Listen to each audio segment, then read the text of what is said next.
നമസ്കാരം. എല്ലാ മാന്യ പ്രേക്ഷകർക്കും ആചാര്യ വിഷ്വൽ മീഡിയയുടെ പുതിയ ഒരു എപ്പിസോഡിലേക്ക് സുസ്വാഗതം. ജ്യോതിഷ സംബന്ധമായ കാര്യങ്ങളെക്കുറിച്ചാണ് ഈ ചാനലിലൂടെ പറഞ്ഞു വരുന്നത്. ഇന്ന് പുതുവർഷത്തെക്കുറിച്ചാണ് പറയുന്നത്. പുതുവർഷം എന്ന് പറയുമ്പോൾ നമ്മൾ മലയാളികളുടെ പുതുവർഷം എന്ന് പറയുന്നത് ചിങ്ങം 1-ാം തീയതി തൊട്ട് കർക്കിടകം വരെ വരുന്ന കാലയളവാണ്. ജനുവരി തൊട്ട് ലോകമെമ്പാടും പുതുവർഷമായി ആഘോഷിക്കും. അതുപോലെ ജ്യോതിഷ പുതുവർഷം എന്ന് പറയുന്ന മേടം 1 തൊട്ടാണ്, മേടവിഷു തൊട്ടാണ്. എങ്കിലും മലയാളികളുടെ പുതുവർഷം ചിങ്ങമാസം 1-ാം തീയതി തൊട്ട് കർക്കിടകം വരെ. 1202 ആണ്ട് ചിങ്ങമാസം 1-ാം തീയതി മുതൽ ഓരോ രാശിക്കാർക്കും എങ്ങനെയാണ്, നമുക്ക് നല്ലതാണോ ചീത്തയാണോ എന്നറിഞ്ഞ് നമുക്ക് ഈ ഒരു വർഷത്തെ വരവേൽക്കാം. ചീത്തയാണെങ്കിൽ ശ്രദ്ധിക്കാം, നല്ലതാണെങ്കിൽ നമുക്ക് പുതിയ പുതിയ കാര്യങ്ങൾ ഈ ഒരു വർഷത്തേക്ക് പ്ലാൻ ചെയ്യാം. പ്ലാനിങ് ഇല്ലാതെ അല്ലെങ്കിൽ ഒരു ടൈം ടേബിൾ ഇല്ലാതെ പോകുന്ന, ടൈം ടേബിൾ ഇല്ലാത്ത ഒരു വിദ്യാഭ്യാസവും സഫലമാവുകയില്ല. എന്ന് പറഞ്ഞതുപോലെ നമ്മളൊരു സമയത്തെ ബേസ് ചെയ്ത് കാര്യങ്ങൾ കൊണ്ടുപോകുന്നതിന് മാത്രമേ വിജയം ഉണ്ടാവുകയുള്ളൂ.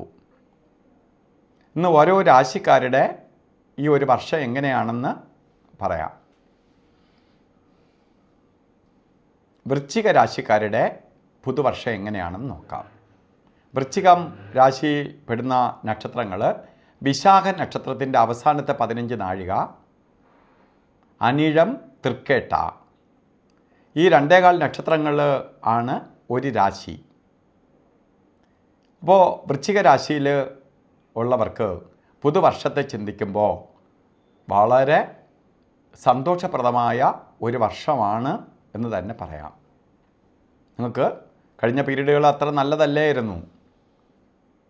വ്യാഴം 8-ലേക്കും അതിനു മുമ്പ് ശനിയുടെ ബന്ധവും ഒക്കെ പല രീതിയിൽ ബുദ്ധിമുട്ട് അനുഭവിച്ചുകൊണ്ടിരുന്ന വൃശ്ചിക രാശിക്കാർക്ക് അനുകൂലപ്രദമായ ഒരു വർഷത്തിലേക്ക് വരികയാണ്. വളരെ നേട്ടത്തിൻ്റെ ഒരു വർഷത്തിലേക്ക് വരികയാണ്. ഭാഗ്യസ്ഥാനത്തേക്ക് വ്യാഴം വന്ന് നിൽക്കുകയാണ്. വ്യാഴം നിൽക്കുന്ന എവിടെയാണ്? ഭാഗ്യസ്ഥാനത്താണ്. ഭാഗ്യവർദ്ധനവിനിടവരും. അതുപോലെ കണ്ടകശനിയോ ഏഴരശനിയോ മറ്റ് ശനിയുടെ ബന്ധം ഒന്നും തന്നെ ഇല്ല. ഇതെല്ലാം ആയിട്ടും അനുകൂലപ്രദമായിട്ടുള്ള ഒരു വർഷമാണ് നിങ്ങളുടേതെന്ന് അറിയുക. അപ്പോൾ നമുക്ക് ഭാഗ്യ അഭിവൃദ്ധിയെ കൊടുക്കും. വിജയത്തിൻ്റെ വർഷമാണ്. അപ്പോൾ ഭാഗ്യത്തെ കൊടുക്കും. ഇറങ്ങുന്ന കാര്യങ്ങൾ വിജയിക്കും. സാമ്പത്തിക നേട്ടം ഉണ്ടാവും. ഐശ്വര്യബലത്തെ കൊടുക്കും. അപ്പോൾ പലതരത്തിലുള്ള വിജയ സാധ്യതകളുണ്ടാവും. അത് കുട്ടികളാണെങ്കിൽ പഠിത്തത്തിന് നല്ല റിസൾട്ട് ഉണ്ടാവും, നല്ല വിജയ സാധ്യതയുണ്ടാവും. ഉപരി പഠനത്തിന് സഹായിക്കും. വിദേശയാത്രകൾക്ക് പോകാൻ ആഗ്രഹിക്കുന്നവർക്ക് ഏറ്റവും അനുകൂലപ്രദമായ അവസ്ഥാവിശേഷം ഉണ്ടാവും. അതേപോലെ ജോലിയിൽ പുരോഗതി ഉണ്ടാവും. പുതിയ സംരംഭങ്ങൾ തുടങ്ങാൻ ആഗ്രഹിക്കുന്നവർക്ക് ഏറ്റവും അനുകൂലപ്രദമായ ഒരു വർഷമാണ്. എന്ത് സംരംഭങ്ങൾക്ക്, അത് വീട് വെക്കാനാവട്ടെ, വസ്തു മേടിക്കാനാവട്ടെ, വാഹനം വാങ്ങാനാവട്ടെ, വിവാഹാദി കാര്യങ്ങളുമായി ബന്ധപ്പെട്ട് നോക്കാനാവട്ടെ, വിവാഹം നടത്തി കൊടുക്കാനാവട്ടെ, എല്ലാത്തിനും കൊള്ളാവുന്ന ഒരു വർഷമാണ്. അപ്പോൾ ഈ വർഷത്തെ മാക്സിമം ഉപയോഗപ്പെടുത്തണം. അതുപോലെ തന്നെ നമുക്ക്